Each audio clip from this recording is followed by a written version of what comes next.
tea for life for you. Okay? That offers up on the table. Just has the goodness out of their heart to come and fix at least one of these bad boys. Tea for life for you. Okay? That offers up on the table. I'll honor it. And we'll start dehydrating teas and packaging them and all the glorious things. I just got to figure out how to fix these machines. Not a big deal. We'll figure it out. So once again, if this is your expertise and you want to help out Harvick Farms make their dreams come true, reach out. Would love it.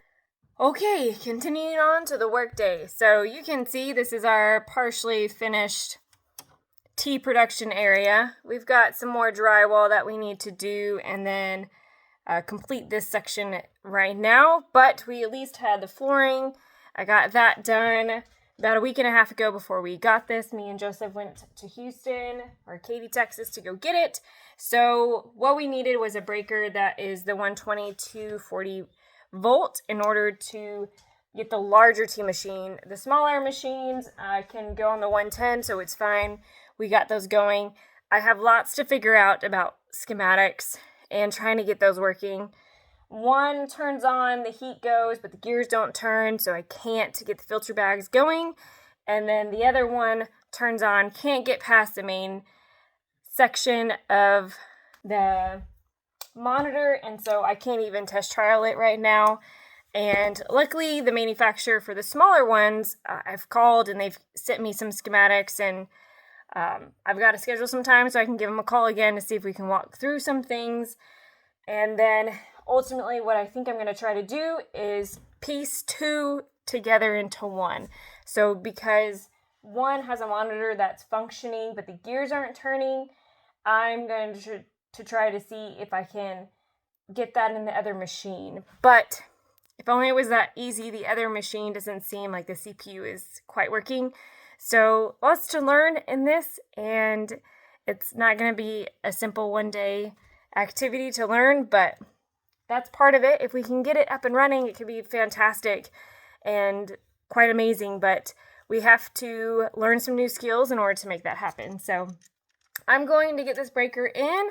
My lovely dad, who was here from Oklahoma a week and a half ago, wired this up, so all I had to do was put the breaker in, and then we'll hook it up and see it turn on.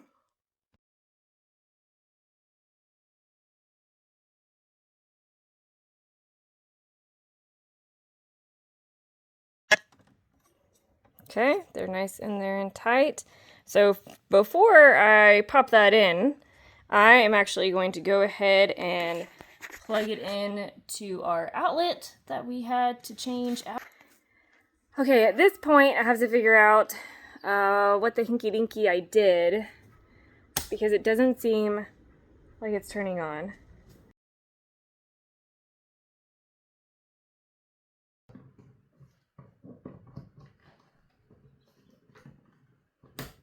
Alright, that click sounds lovely.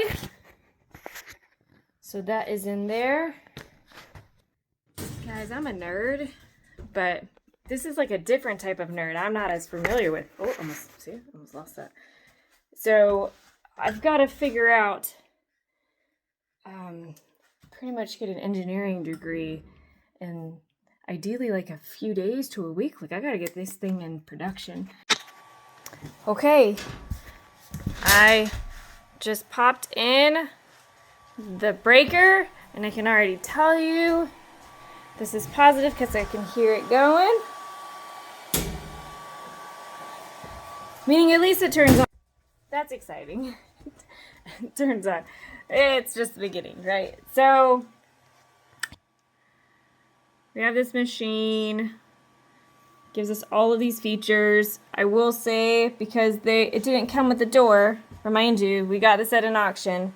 This thing is not of perfection, but most likely there's probably these safety features that will have to either be bypassed or something in order for it to work properly.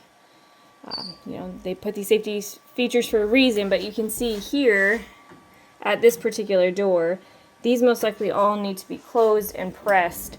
So I've got to be able to figure out the trigger points and find a modification for that, because I can't just stand here all day holding it like that. So I will most find and do a bypass relay until I can find a replacement plexiglass option, so then we can actually close the door and then have safety, right?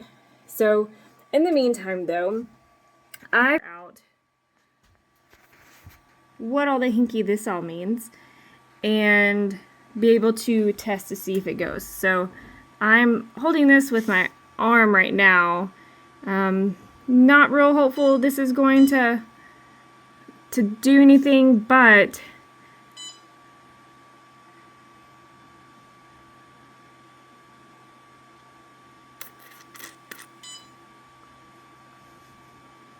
I've got to have insurance.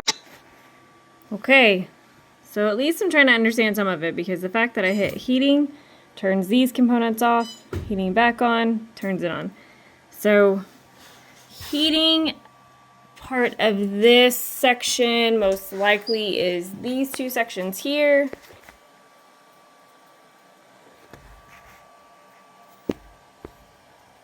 So probably takes a little while to warm up, but I'd imagine there is heating in this component here and heating in there. And if I wiggle around, you can hear that fan is really trying to keep everything cool. So we have an inverter here. We've got some kind of error code going on here, so we've got to figure out that situation. Look at all these components. Yikes. Okay, so, and then we have this, which is an additional dial, so we've got to figure out what that dial is. Ultimately, kind of the game changer is if I can get some schematics for this thing. Currently, and I've ChatGPT'd and put Copilot, so I've tried to use my resources and a good old Google search to find schematics for this particular one, and I haven't found it yet. So I reached out to the supplier as a current owner of a piece of equipment and in the sales department, because you know sometimes the sales department gets a little bit quicker, and I haven't heard back from him yet. So that was over a week ago. We'll see. This appears to be from over the pond in China, so they're in a different time zone than we are in Missouri, USA. So I think it'll just take a little bit of some time, but this is really hopeful. Things are turning on. I can hear things disengaging and engaging. Same thing with the feeder. Like I can hear things engaging and disengaging. So that's positive. Clearly it has to have a pneumatic tube to begin with too. So this isn't a great test to begin with, because there's no pressure that's allowing some of these components to move. So the heating press actually was already warming up. So that's exciting. That's nice. Clearly it has some love that it needs to be done there. A little bit of some rust. So I'll get on that, and I can at least clean and get things done. But little progress every day, right? A little progress every day. Doing the tea production, I feel like this is gonna take us a while to get things going. So I'm gonna go ahead and turn this off. There's a little side off button here, and start to look at this one here, which is an additional one. So this one is also a filler. It doesn't put the outer coating on it, the outer packaging, but it could do this. The small tea bags is what the intention of these two are.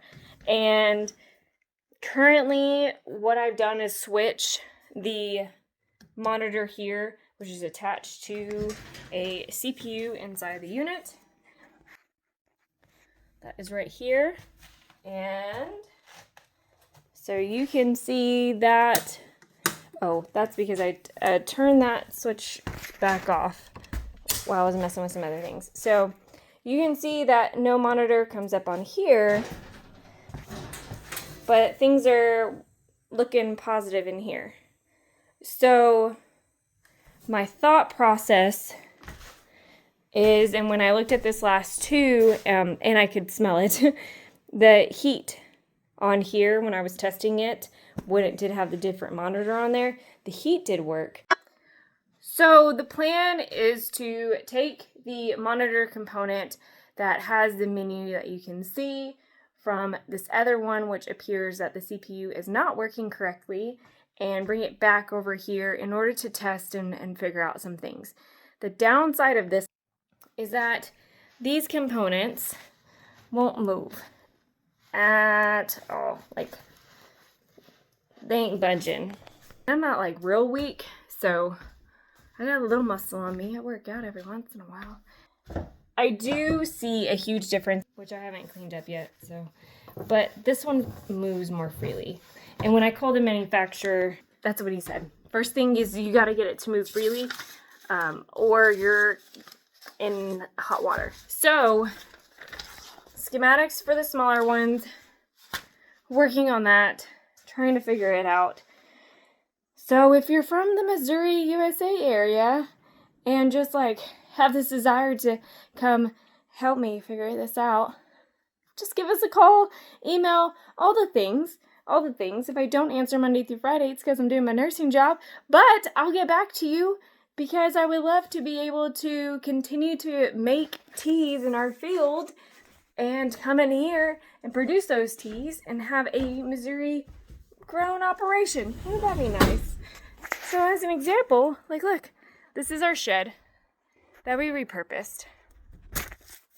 And we come out here and you immediately, look away from that. It's not the prettiest thing. Whatever, it's functional. And then you come out and here's part of one field that we have, and you can see some of our little forsythias are popping up with our red bud over there. We have our elderberry fields in the back. It's kind of hard to see because they're just starting to pop up. And then we have our riparian buffer where you see all those big cedars. That's on the riparian buffer side of it, but we're planting even more trees there to help with erosion.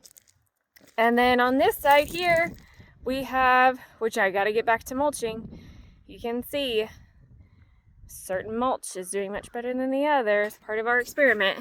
But that's our tea production field right there. It has lavender, it has our turmeric, ginger, and then when you look on this side over here, this has a lot of our yarrow, our lavender, our calendula, chamomile, and so forth. So what's really nice is I can just go right in here into my production shed and we'll start dehydrating teas and packaging them and all the glorious things.